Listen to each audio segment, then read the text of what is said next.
નમસ્કાર મિત્રો, ખાસ કરીને આજના વિડીયોમાં આપણે હાલનો વરસાદ અને આવનારા દિવસના વરસાદ વિશેની વાત કરવાની છે, જેમાં પણ ખાસ કરીને પશ્ચિમ સૌરાષ્ટ્ર અને કચ્છ વિશે પણ ખૂબ અગત્યની માહિતી આપવાની છે. પણ સૌપ્રથમ હું આપને એ જણાવી દઉં, હમણાં થોડા દિવસ પહેલા આપણે એરંડાના એક સારા બિયારણનો વિડીયો મૂકેલો હતો. એ વિડીયો પણ આ વિડીયોના અંતમાં સાઈડમાં બતાવવાનો છે. દરેક મિત્રોએ આ વિડીયોના અંતમાં એ વિડીયો જોઈ લેવાનો છે. હવે ખાસ કરીને જો વરસાદની વાત કરવા જઈએ તો આમ તો ઘણા સમયથી જે આપણું એક અનુમાન હતું ને એમાં પણ છેલ્લા 2 દિવસથી આપણે દક્ષિણ ગુજરાત અને મધ્ય ગુજરાતમાં ભારેથી અતિભારે વરસાદની આગાહી કરી રહ્યા હતા.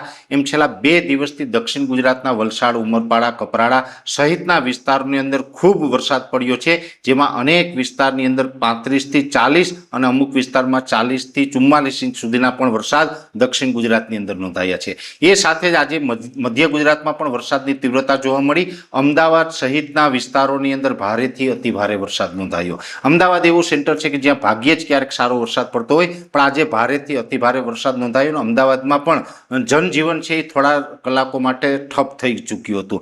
હવે આવનારા દિવસમાં પણ હજુ ભારેથી અતિભારે વરસાદ છે એ 48 થી 72 કલાક સુધી ચાલુ રહેવાનો છે, જેમાં દક્ષિણ ગુજરાતના ઘણા બધા વિસ્તાર છે કે જેમાં આવતીકાલે 24 તારીખે સાંજ સુધી એટલે કે 24 કલાકની અંદર દક્ષિણ ગુજરાતની અંદર વરસાદની તીવ્રતામાં ઘટાડો થશે. પણ હજુ 24 કલાક દરમિયાન સુરત, વલસાડ, નવસારી, વાપી, તાપી અને રાજપીપળા સહિતના વિસ્તારો છે એમાં ભારેથી અતિભારે વરસાદ છે એ નોંધાઈ શકે છે. એ સાથે આવનારા 3 દિવસ સુધી અમદાવાદ, ગાંધીનગર, સાબરકાંઠા અને અરવલ્લી જિલ્લો આ જિલ્લા એવા છે કે એમાં પણ ભારેથી અતિભારે વરસાદની શક્યતાઓ છે. સાથે છોટાઉદેપુર, મહીસાગર, દાહોદ, ગોધરાની અંદર પણ સામાન્યથી મધ્યમ ને એકાદ સ્પેલ છે ત્યાં પણ ભારે વરસાદનો જોવા મળી શકે છે. વડોદરા, આણંદ, નડિયાદ, ખેડા જેવા વિસ્તારો છે એટલે કે મધ્ય ગુજરાત અને જે ભાલ વિસ્તાર સહિતના જે વિસ્તારો છે, ચરોતર હોય, ભાલ હોય, આ તમામ વિસ્તારની પણ અંદર પણ એકંદરે સારો વરસાદ આવનારા 2 થી 4 દિવસ સુધી ચાલુ રહે તેવું એક અનુમાન છે. ઉત્તર ગુજરાતના જે બીજા વિસ્તારો છે જેની અંદર બનાસકાંઠા, વાવ, થરાદ, પાટણ, મહેસાણા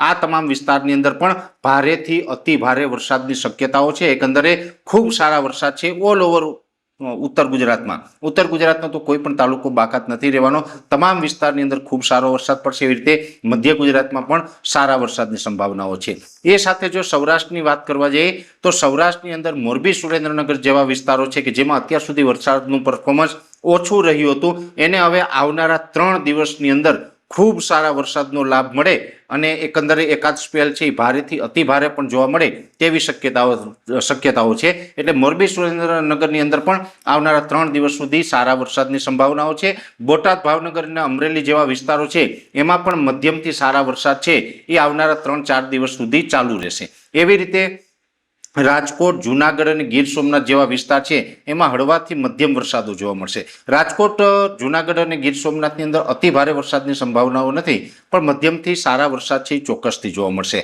પશ્ચિમ સૌરાષ્ટ્રમાં દ્વારકા, જામનગર અને પોરબંદર કે જે અત્યાર સુધી વરસાદનું પરફોર્મન્સ ખૂબ નબળું રહ્યું છે, એમાં મોટા ભાગના વિસ્તાર પશ્ચિમ સૌરાષ્ટ્રના લગભગ 90% વિસ્તાર તો એવા છે કે જ્યાં હજુ વાવણી પણ નથી થઈ. તો આ વિસ્તારોને હવે વાવણી લાયક વરસાદનો લાભ મળશે આવું મને ચોક્કસ દેખાઈ રહ્યું છે.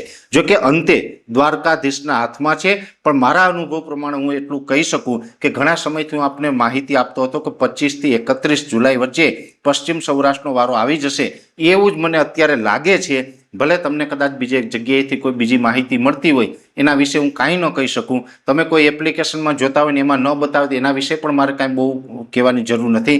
પણ અત્યારે જે પ્રકારે શિયર ઝોન સક્રિય છે એ સાથે આપણે ઉત્તર ઉપરથી એક જે મજબૂત લો પ્રેશર પસાર થઈ રહ્યું છે, તમામ પરિબળો અત્યારે સક્રિય છે અને ખાસ કરીને શિયર ઝોનનો લાભ છે એ કદાચને પશ્ચિમ સૌરાષ્ટ્રને મળશે અને પશ્ચિમ સૌરાષ્ટ્રની અંદર લગભગ 25 તારીખથી અથવા તો બની શકે કે 24 તારીખથી વરસાદની શરૂઆત થઈ શકે. જો કે પશ્ચિમ સૌરાષ્ટ્રમાં દ્વારકા, જામનગર અને પોરબંદર જેવા વિસ્તાર છે એમાં ગુજરાતના બીજા વિસ્તારની જેમ અતિ ભારે વરસાદ નહીં જોવા મળે, પણ એટલું જ છે કે હળવા સામાન્ય વરસાદ, પણ હળવા સામાન્ય વરસાદની અંદર પણ કમસે કમ વાવણી લાયક વરસાદ તો થઈ શકે. એટલે કે 2.5 થી લઈને 4 ઇંચ સુધીના વરસાદ છે એ કદાચ હવે આ જુલાઈના છેલ્લા અઠવાડિયાની અંદર પશ્ચિમ સૌરાષ્ટ્રમાં એટલે કે દ્વારકા, જામનગર, પોરબંદરની અંદર પણ થાય તેવું એક મારું અનુમાન છે. અંતે પછી જે દ્વારકાધીશના હાથમાં છે શું થાય એ જોઈએ, પણ મને એટલો વિશ્વાસ છે કે હવે ત્યાં વરસાદ થઈ જશે. એવી જ રીતે કચ્છના વિસ્તારો છે તો કચ્છના પણ તમામ વિસ્તારની અંદર રાપર તાલુકાની અંદર થોડુંક વરસાદનું પ્રમાણ વધારે રહેશે, બીજા વિસ્તારની અંદર મધ્યમ રહેશે,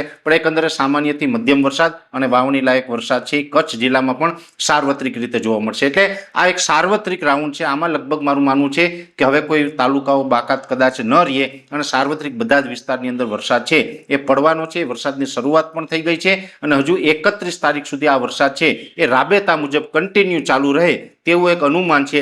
છતાં પણ આ સિસ્ટમ વિશે અને શિયર ઝોન વિશે પળે પળની માહિતી છે એમાં તમારા સુધી પહોંચાડતા રહીશું. અત્યારે આ વિડીયોની અંદર એટલું જ. અંતમાં દરેક મિત્રોને વિનંતી રહેશે કે જે શરૂઆતમાં મેં આપણે જણાવ્યું હતું આ સાઈડમાં વિડીયો દેખાય એને ટચ કરીને જોશો એટલે એરંડાના સારા બિયારણ વિશેની સંપૂર્ણ માહિતી મળી જશે. દરેક મિત્રોએ વિડીયોને લાઈક આપીને દરેક ગ્રુપમાં શેર કરી દેવો. યુટ્યુબને સબસ્ક્રાઇબ કરજો, સાથે ફેસબુક અને ઇન્સ્ટાગ્રામ આઈડીને ફોલો કરજો. નમસ્કાર.